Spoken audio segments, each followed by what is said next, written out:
새벽 많이 누리십시오. 하나님께서 그 어느 때보다도 여러분들과 같이 하는 그런 은혜의 시간 한 해 되기를 예수님의 이름으로 축복합니다. 지금 우리는 송구영신 예배를 드리고 있습니다. 송구영신 한문으로 하면 보낼 송, 옛구, 그래서 지난 해를 보내는 예배를 드리는 것, 그리고 맞을 영, 새 신, 새로운 해를 맞이하면서 예배를 드리는 것. 그래서 우리는 2024년을 보내고 2025년을 맞이하면서 예배를 드리니까 몇 년에 걸쳐서 예배를 드려요? 2년에 걸쳐서 예배를 드리고 있어요. 우리가 드리는 예배 중에 가장 긴 예배가 송구 영신 예배입니다. 또한 오늘은 2015년 12월 31일에 교회를 설립해서 저희가 이제까지 지내온 지 9주년이 되는 날입니다. 하나님께서 9주년 동안 어떤 은혜를 주셨고 또 믿음으로 새해를 맞이하는 온 교회와 가정들 위해 어떤 은혜를 주실지 우리가 기대하는 마음으로 오늘 송구영신 예배를 함께 드립니다. 오늘 주시는 말씀은 이사야 말씀이죠. 이사야는 구약의 예언서입니다. 예언서는 멀리 있는 것을 가까이로 끌고 와서 보여주는 것, 텔레스코프입니다.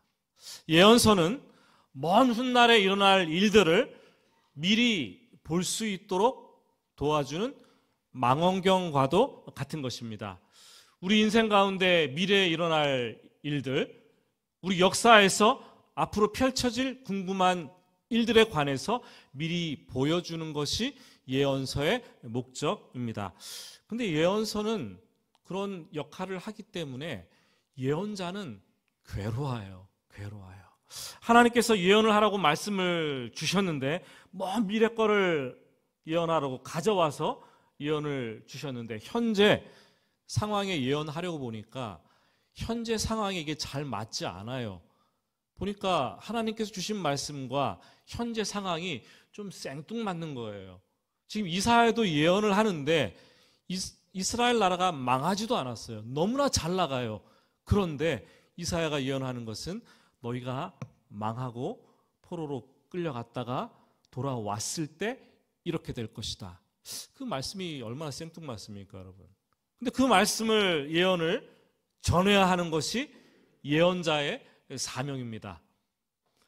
그러니까 하나님께 주신 것들을, 비전들을 이렇게 말로 하는 게 어렵죠. 그러니까 때로는 독자들이 잘 알아듣도록 하기 위해서 말이 아니라 행동으로 보여줍니다. 그래서 이사야 선지자는 어떤 행동을 취했습니까? 3년 동안 벌거벗습니다. 벌거벗고 왕궁에 들어가서 예언을 하고 거리에서 예언을 하고 또 하나님께서 공식적으로 말씀을 전하라는 그 자리에 나체의 몸으로 예언을 하게 됩니다. 그 알몸 행진이 3년이나 계속되었습니다. 왜 그렇게 했을까요? 때가 되면 나라가 너희들의 죄 때문에 망하게 될 것이고, 그러나 너희들이, 백성들이 그 나라가 망하게 되면 나처럼 벌거벗은 몸으로 수치를 당하고 부끄러움을 입고 바벨론으로 끌려가게 될 것이다. 그러나 그것이 끝이 아니라 70년 포로 생활을 마치고 나면 너희들이 돌아올 터인데, 하나님께서 너희들을 고국으로 돌아올 터인데 그때 어떻게 될 것인가, 그림 언어로 예언을 한 것입니다. 이건 얼마나 쇼킹했겠습니까, 여러분?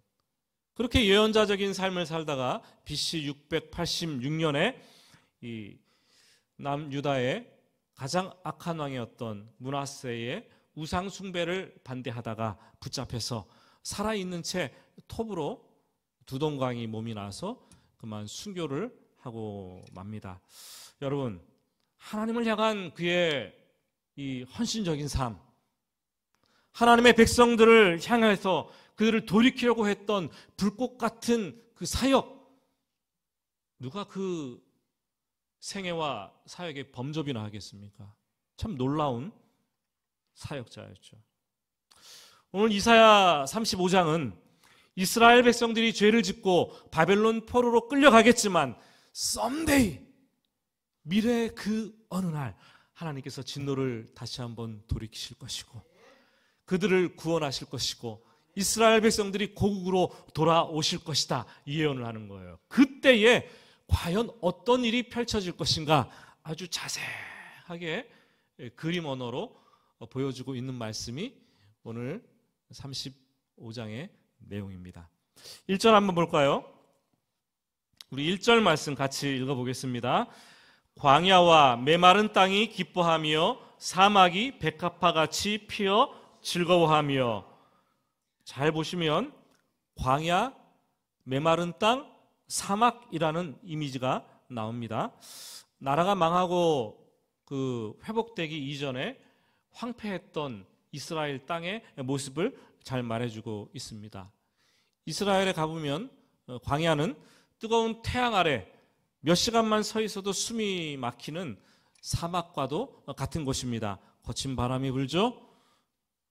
가시와 엉겅퀴와 덤불과 불뱀과 정갈이 득실거리는 위험한 장소가 광야이자 메마른 땅이자 사막입니다. 거기에는 아무것도 없고 메마름과 죽음과 고통이란 것들이 곳곳에 산재해 있는 것이죠.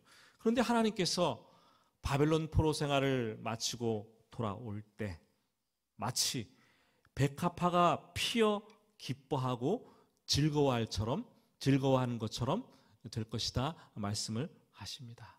포로 귀환한 자들의 모습이 정말 회복을 맛본 자들의 그 얼굴의 미소가 들에 핀 백합화처럼 활짝 피어나고 아름답게 될 것이다 얘기를 하고 있습니다. 그들의 모습을 들에 핀 백합화에 비유를 합니다. 예수님도 제자들과 길을 걷다가 들에 핀 백합화를 보라 라고 비유의 말씀을 주셨는데요. 이스라엘에 가보면 백합화가 광야에 피어 있어요. 메마른 땅에 피어 있어요. 사막에 피어 있습니다.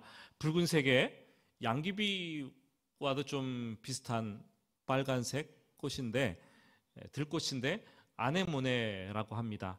황량하고 메마른 땅에는 평소에 잘 보이지 않아요. 그러다가 비에 맞고 새벽 이슬이 충만하게 내리고 햇볕이 내리쬐기 시작하면 꽃을 활짝 피우는데 그 광야와 사막에 순간적으로 그 붉은 꽃들이 흔들리면서 가늘어진 꽃들이, 들꽃들이 쫙 피어납니다. 그럼 바람이 불면 그 붉은 꽃들이 이렇게 물결처럼 흔들리는데 얼마나 예쁜지 참 보면은 장관입니다. 이 백합화는 오직 하나님의 은혜로 하나님의 손길로 자생하는 꽃이에요. 정말 하나님께서 회복의 때가 되면 그 광야와 사막과 메마른 땅이 그렇게 아름답게 백합화가 피는 장소가 될 것이라고 말씀을 해 주십니다.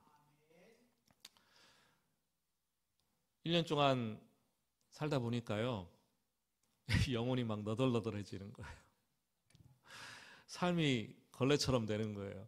12월 달쯤 되면은 힘이 다 빠져서 정말 그 어느 때보다 우리의 삶이 메마르고 척박하게 된 때가 12월이 아닌가 생각이 됩니다. 그런데 하나님께서 그 영혼에 생수를 부으시면, 하나님께서 그 메마른 영혼에 햇빛을 비춰주시면 우리 영혼은 활짝 핀 그 백합화처럼 아름답게 될 줄로 믿습니다. 요즘 중년에 이른 형제들의 얘기를 종종 들어보면은 그런 얘기를 해요. 가정에서 아내 생일을 맞았어요. 그리고 특별한 이벤트를 할 때가 있습니다. 그러면 아내에게 꽃을 사다 주죠. 꽃을 사다 줬는데 꽃을 주는데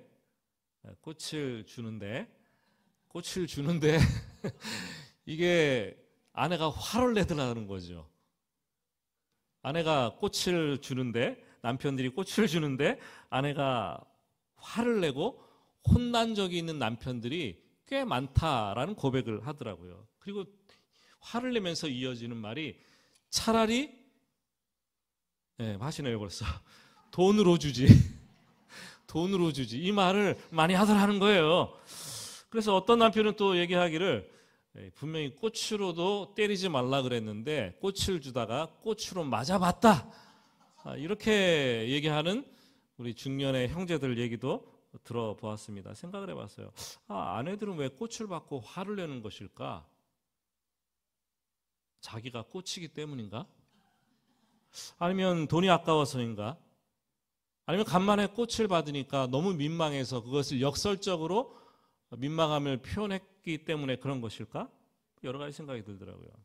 여러분, 모든 사람은 꽃입니다. 꽃이에요.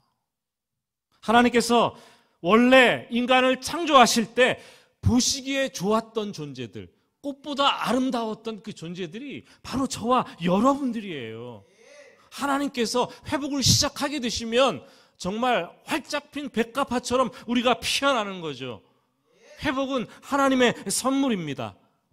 2025년도 인생, 여러분들의 가정, 우리 교회, 나라와 민족이 정말로 백합화처럼 활짝 피워서 기뻐하고 즐거워하는 그런 시간들이 되시기를 다시 한번 예수님의 이름으로 축복합니다. 2절 말씀을 보면은 계속해서 묘사를 해갑니다. 무성하게 피어 기쁜 노래로 즐거워하며 레바논의 영광과 갈멜과 사론의 아름다운 것을 얻을 것이라. 그것들이 여호와의 영광 곧 우리 하나님의 아름다움을 보리로다. 레바논의 영광과 같을 것이고 갈멜과 사론의 아름다움 같을 것이다 얘기를 합니다. 레바논에 가면 이 사시사철 눈이 있는 만년설을 보게 됩니다. 만년설에서 발원하는 물 때문에 산기슭에 포도나무가 풍성하게 자르고 거대한 백향목들이 향기를, 레바논의 백향목 유명하잖아요. 솔로몬 성전에 했던 거. 향기를 내면서 울창하게 자랍니다. 갈멜은 지중해 해변을 끼고 있는 높고 아름다운 산, 갈멜산을 말합니다. 그리고 사론은 비에 의해서 운반된 충적토가 아주 붉은 흙인데 붉은 흙으로 덮여 있는 우리나라 남해나 중간 붉은 황토흙들이 많아요. 그 황토, 흙, 평야지대를 말합니다. 그곳에서는 오렌지, 감귤나무, 수서나 백합화가 장관을 이룹니다. 하나님께서 회복하시는 날, 마르고 척박하고 황폐했던 땅에 활짝 핀 백합화를 보면서 기쁨과 즐거움을 얻을 것이고 마치 레바논의 영광을 보는 듯할 것이고 이 갈멜과 사론의 아름다움이 임할 것이다 라는 얘기를 하고 있습니다. 여러분, 구원이 무엇입니까? 구원은 기쁨이에요. 구원이 무엇입니까? 구원은 즐거움입니다. 구원이 무엇입니까? 구원은 영광입니다. 구원이 무엇입니까? 구원은 아름다움입니다. 우리가 구원을 왜 받아야 됩니까? 단순히 이 땅에서 잘 먹고 잘 살기 위해서 구원을 받는 것이 우리의 목적입니까? 아닙니다. 구원만이 우리에게 가져다주는 기쁨이 있고 구원만이 우리에게 가져다주는 영광이 있고 아름다움이 따로 있다라는 거죠. 사람들은 세상에 살면서 지치고 힘들고 정말 죽을 것 같으면 죽겠다고 비명을 지르고 난리를 칩니다. 그런데 우리 믿는 사람들은 달라야 돼요. 희망을 가지고 견뎌내는 사람들입니다. 그렇게 참고 견디고 버티도록 하나님께서 우리를 부르셨습니다. 성경을 보니까 그렇다고 해서 하나님께서 우리를 이 고난에서 면제해 주는 건 아니에요. 하나님께서 말씀하시기를 우리는 환난을 당하지만 환난은 인내를, 인내는 연단을, 연단은 소망을 이루는 줄 알미니라. 이것을 아는 사람들이 저와 여러분이에요. 그래서 고난 중에 환난 중에도 기뻐하는 사람들이죠. 또 얘기를 합니다. 현재의 고난은 장차 우리에게 나타날 영광과 비교조차 할 수 없도다. 우리 이것을 아는 사람들이에요. 그러니까 고난의 때에 견디고 버티고 이기는 거죠. 세상 사람들과 다른 삶을 살아내는 거죠. 지금 여러분들 그 긴 장의자에 앉아 있는데 그 장의자에 양팔 저울을 이렇게 하나 갖다 올려놔 보세요. 자, 올려놨습니까? 네, 딱 올려놔 보세요. 올려놨어요? 네, 올려놔 보시고 접시를 양쪽에 얹었습니다. 그리고 왼쪽에 여러분이 지금 당하고 있는, 겪고 있는 현재의 고난들, 어려움들, 고통들, 그것들을 지금 한번 다 얹어놔 보세요. 저울이 좀 내려갔습니까? 하나하나 얹어놓을 때마다 저 지금 내려가고 있습니다. 그걸 보면서 우리는 너무 중하고 힘들어서 견디기 어렵다라는 생각이 들 거예요. 자, 이번에는 그러면은 저울의 오른쪽 접시에 여러분들이 예수를 그리스도를 믿으면서 장차 하나님께서 여러분들에게 부어주실 회복과 기쁨과 영광스러움, 그것들을 한번 거기다가 한번 올려놔 보세요. 올려집니까? 영생까지도 올려놔 보세요. 천국까지도 올려놔 보세요. 그러면은 무게가 어떻게 됐어요? 이렇게 기울었습니까? 네. 기울어야 돼요. 우리가 지금 이 저울을 보면서 철저하게 계산하고 따져 보아야 될 필요가 있습니다. 여러분, 우리의 고난은 가벼운 게 아니에요. 우리의 고난은 절대로 저절로 가벼워지는 방법은 없습니다. 오직 다른 한 곳에 더 무겁고 중요한 것을 올려놓을 때 이 고난은 가벼워지는 거죠. 그게 성경은 우리에게 장차 나타날 하나님의 영광, 우리에게 보여주실 영광이라고 얘기를 하고 있습니다. 그래서 욥이, 고통의 대명사였던 욥이 고통 중에 앉아서 이 저울질을 하는 거예요. 자기가 지금 가족들을 잃고 재산을 다 잃고 집도 무너지고 건강도 다 빼앗겨서 머리부터 정수리부터 발끝까지 독종이 나서 기와장으로 막 긁어 피가 납니다. 그것들을 하나하나 이 왼쪽의 접시에 다 올려놓았어요. 그리고 오른쪽의 접시에 장차 하나님께서 어떻게 회복시키실 것인가, 어떻게 구원을 주실 것인가, 어떤 영광을 보여주실 것인가, 그것을 기도하면서 하나씩 하나씩 다 올려놓습니다. 저울이 이렇게 기울어지기 시작을 합니다. 그때 이런 고백을 했어요.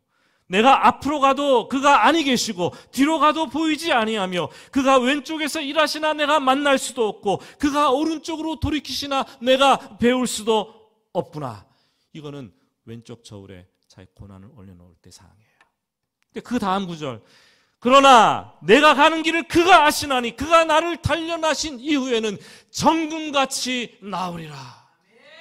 장차 주어질 영광을 올려놓았더니 야, 내가 정금같이 나올 거야. 이런 믿음의 고백을 했다는 거죠.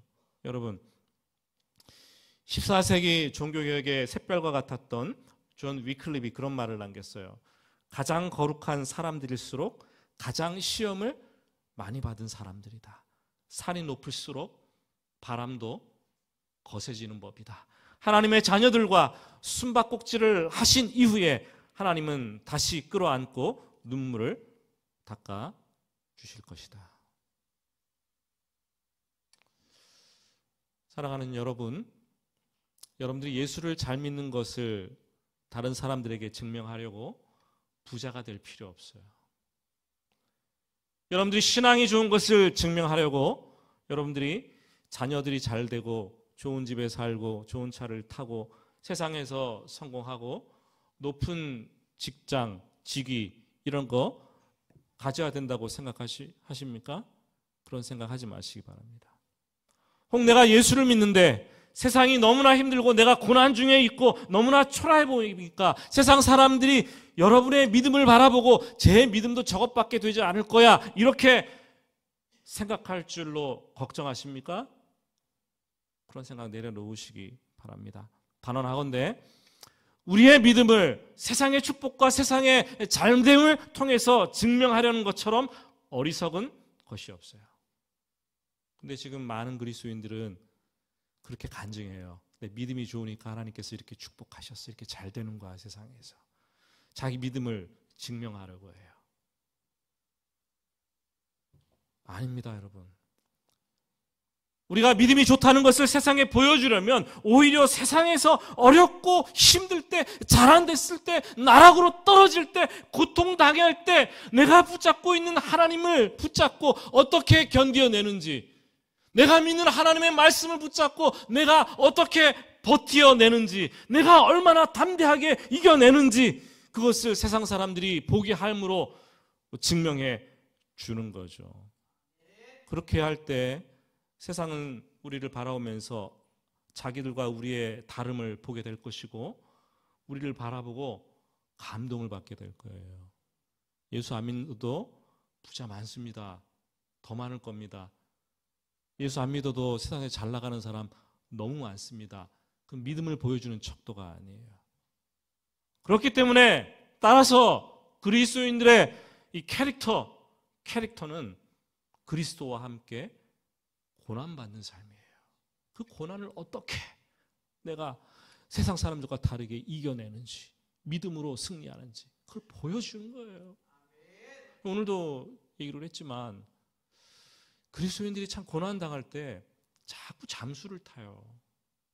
고난당하면 다 일을 내려놓고, 교회 일도 내려놓고 신앙생활도 뒷전으로 미루고 숨어요. 너무나 안타까운 거죠. 고난당할 때 믿음을 보여주는 기회가 도래한 거예요, 여러분. 그 시간에 믿음이 얼만큼인지 증명하는 거예요. 세상 사람들과 다르다는 것을 보여주는 거죠. 보여주는 거죠. 기뻐하시기 바랍니다. 기회가 왔어요, 기회가. 그죠? 우리는 고난받지만 인내력이 대단한 사람들입니다. 오래 참고 바라고 견디고 버티는 사람들입니다. 그래서 고난 중에도 낙심하지 않고 좌절하지 않고 포기하지 않습니다. 장차 주님께서 주실 그 영광의 아름다움을 우리 눈으로, 영안의 눈으로 바라보는 사람들이 바로 저와 여러분들이죠. 너무 힘들어서 에이씨 그냥 한번 다 뒤집어 엎어버리고 끝내버릴까? 그런 생각 들죠. 왜 안 들겠어요? 저도 드는데 들죠. 근데 참고 또 참는 거예요. 또 어떨 땐 마음속에 이젠 다 끝났다, 이제 다 끝났어, 끝내지 뭐, 생각이 들 때가 있어요. 그때도 한 번 더 인내하고 참는 거죠. 분노가 폭발할 것 같은 그 순간에도 한 번 더 미루는 거죠. 화를 내는 거를. 이혼하고 싶은 그 순간에도 한 번 더 밀어놓는 거죠. 생명을 끊고 죽고 싶은 그 순간에도 한 번 더 밀어놓고 인내하고 참으면서 사는 거예요. 그렇게 살다 보면은 1년 후에, 아니 5년 후에, 아니 10년 후에 그 부부의 아름다움을 보는 거예요. 가정의 영광스러움을 보는 거예요. 교회의 영광을 보는 거죠. 그렇게 참고 견디고 버티다 보면 하나님께서 아름다움과 영광을 보게 하신다니까요. 믿으십니까? 그리스도인들의 삶은 거기서 세상 사람들과 다른 거죠. 인내하는 자들이 이 그리스도의 영광과 아름다움에 동참하는 것, 그것이 신앙입니다. 우리는 오늘도 그 신앙 붙잡고 나아가는 거예요. 3절과 4절 말씀을 보시면 이런 얘기를 하십니다. 너희는 약한 손을 강하게 하며 떨리는 무릎을 굳게 하며 겁내는 자들에게 이르기를 굳세어라. 두려워하지 말라. 보라, 너희 하나님이 오사 보복하시며 갚아주실 것이라. 하나님이 오사 너희를 구하시리라. 인생을 살면서 실패, 고난이라는 불청객이 찾아오면 심신이 약해집니다. 두려움이 생기고 겁먹게 됩니다. 겁과 두려움이 우리를 지배하게 놔두면 육체는 탈진되고 힘이 쫙 빠지며 뼈마디가 이렇게 덜덜덜덜 떨리는 것을 경험합니다. 왜 겁이 나고 왜 두려운가요? 내 뜻대로 안 되기 때문에 그런 거죠. 그래서 초조하기 때문이죠. 느긋한 사람은 겁나지 않아요. 실패해도. 느긋함을 잃어버리는 거예요. 겁내는 사람, 두려워하는 사람은 목소리도 떨립니다. 눈빛도 떨립니다. 마음도 떨립니다. 심장도 떨립니다. 몸도 떨립니다. 온 뼈마디가 모두가 다 떨리는 게 두려워하는 사람들이에요. 약한 손을 가진 사람들은 무기력하게 되고 위기의 순간에 대처할 능력이 없으면 정말 무능력한 사람입니다. 지금 여러분들 손을 한번 바라보세요. 손이 어떻습니까? 예? 손이 강하게 보이십니까? 오늘 성경 말씀은 손뿐만 아니라 무릎은 우리를 설 수 있도록 지탱해주는 역할을 하는데, 무릎이 떨리면 우리는 더 이상 설 수 없어요. 뛰어갈 수 없어요. 우리는 달려갈 수도 없습니다. 이때는 내가 버티고 있는 그 무게에, 감당하고 있는 무게에 새 깃털 하나 빼가지고 딱 얹어놔도 넘어져서 다시 일어나지 못하는 거예요. 그런 상황이 될 수밖에 없어요. 여러분, 직장인들이잖아요. 직장 다니면서 상사들에게 욕을 먹고 수치와 부끄러움, 수모를 당할 때마다, 요새 직장인들 다 그런다 카대요. 주머니에 사표를 다 써가지고 주머니에 넣고 다닌다 카대요. 그래가지고 이거 언제 꺼낼까 만지작 그래. 하루에도 몇 번씩 그렇게 하고 다 다닌대요. 가정에서는 어떻습니까? 아무리 노력해도 관계가 좋아지지 않을 때는 너무 고통스럽잖아요. 다 깨고 끝내버리고 싶을 때 많이 있죠. 사역자들도 마찬가지입니다.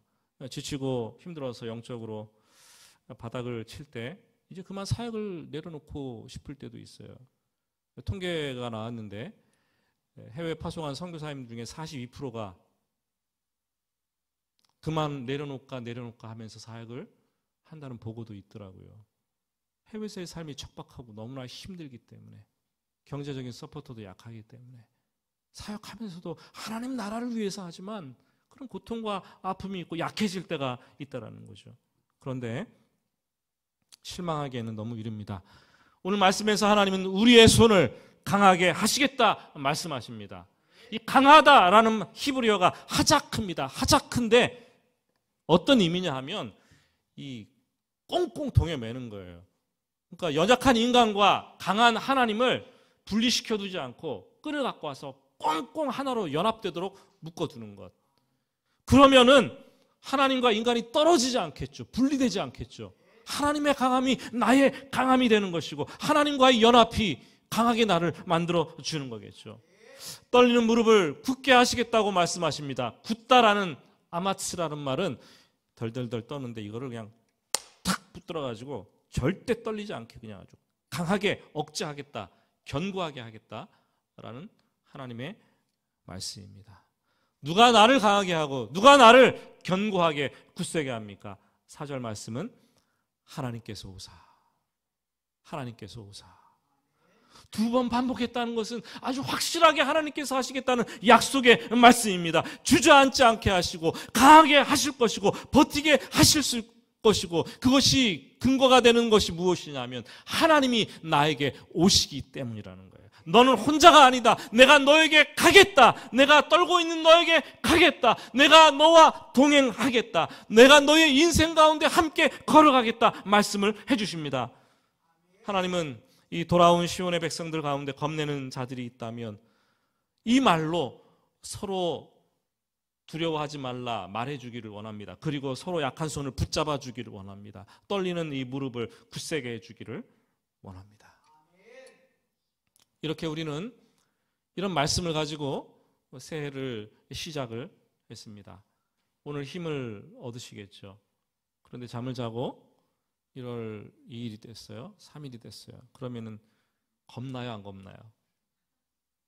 솔직히 겁나요, 안 겁나요? 두려워요, 안 두려워요? 떨려요, 안 떨려요? 우리는 이렇게 결단해도 또 시간이 가면 두렵고 또 겁나고 힘들 거예요. 하나님께서 여러분 광야 생활은 하는 메마른 땅에 살아가는 이스라엘 백성들에게 왜 매일같이 만나를 주신 줄 압니까?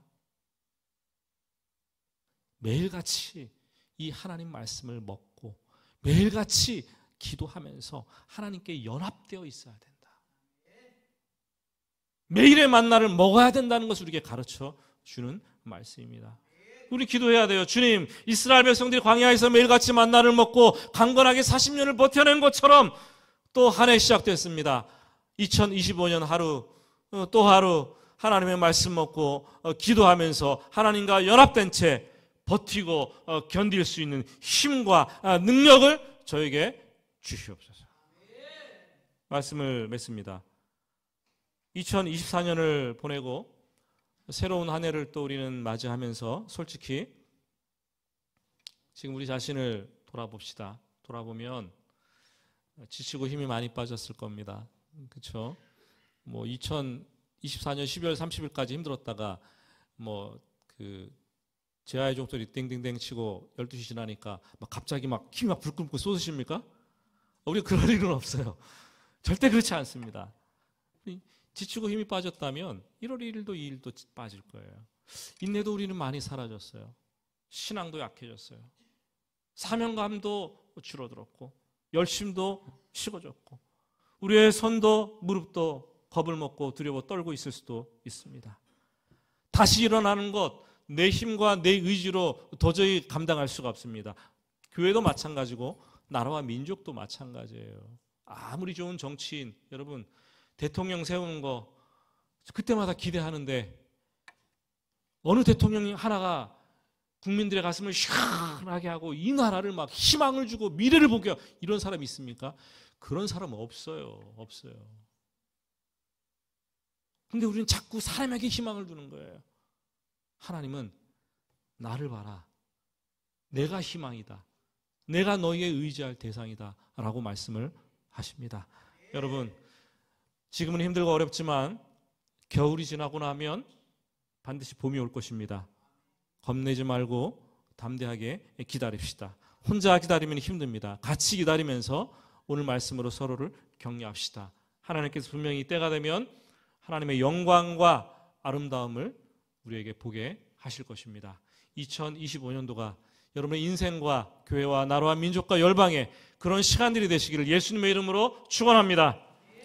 우리 같이 기도하겠습니다.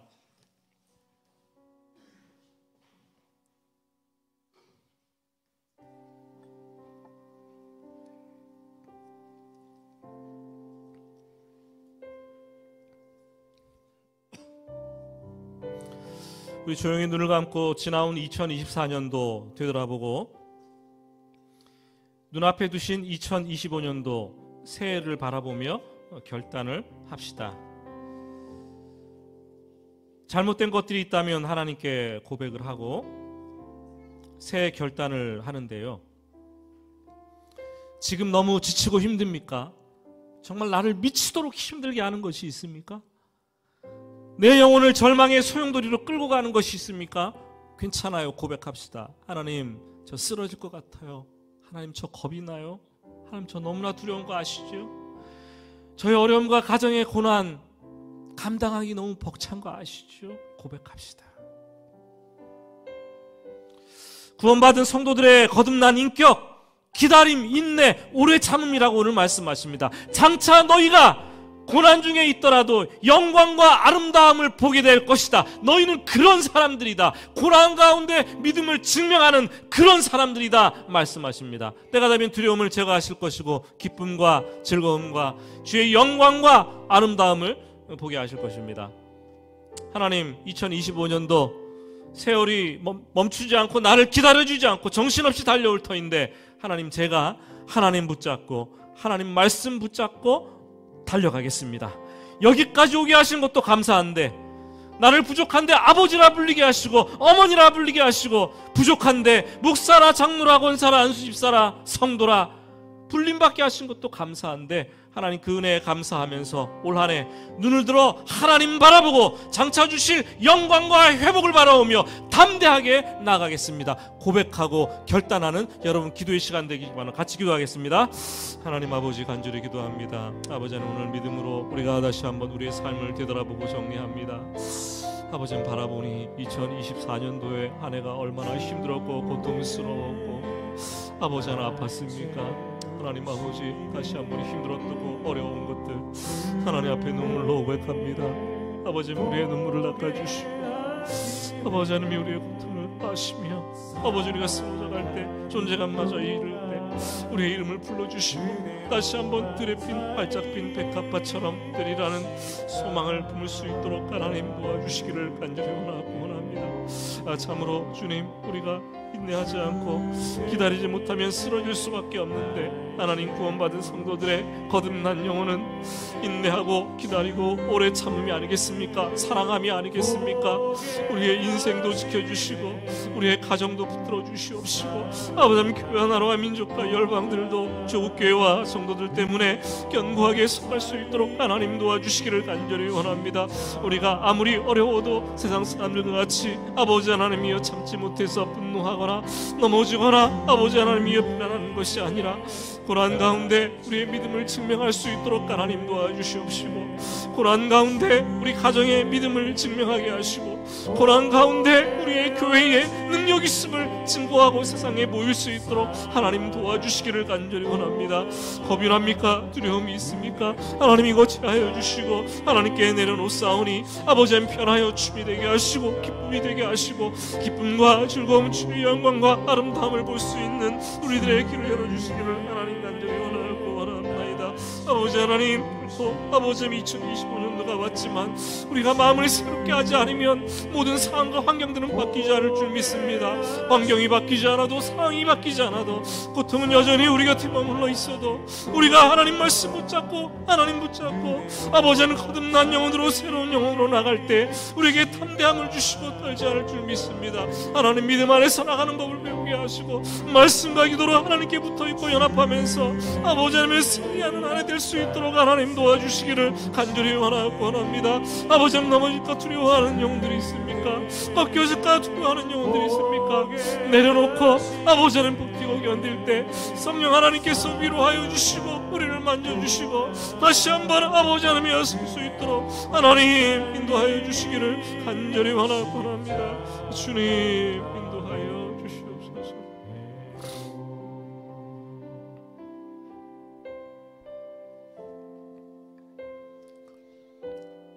하나님, 2024년도 주마등처럼 지나가는 시간 속에 눈물이 있었고 아픔이 있었고 고통이 있었고 힘듦이 있었지만 여기까지 오게 하시니 감사합니다. 순간순간 하나님의 말씀의 위로가 있었고 기도의 능력을 받았었고 옆에 있는 성도 또 가정 식구들의 소중한 한마디 때문에 여기까지 오지 않았습니까? 하나님 아버지, 오늘 새해를 맞이하면서 다시 한번 하나님께서 주실 은혜를 기대하며 사모합니다. 2025년도 상황은 달라지지 않고 환경은 달라지지 않을 수 있지만 하나님을 의지하는 믿음, 주의 말씀 붙잡고 나가는 우리의 신앙, 그것 때문에 우리가 믿음으로 담대하게 이겨낼 수 있도록 축복하여 주시옵소서. 2025년도 어디로 가나 무엇을 하는 것, 그것이 중요한 것이 아니라 좌로나 우로나 치우치지 않고 하나님 말씀 붙잡고 가는 것이 중요한데, 내가, 우리 가정이, 우리 교회가 그런 삶을 살아낼 수 있도록 축복하여 주시옵소서.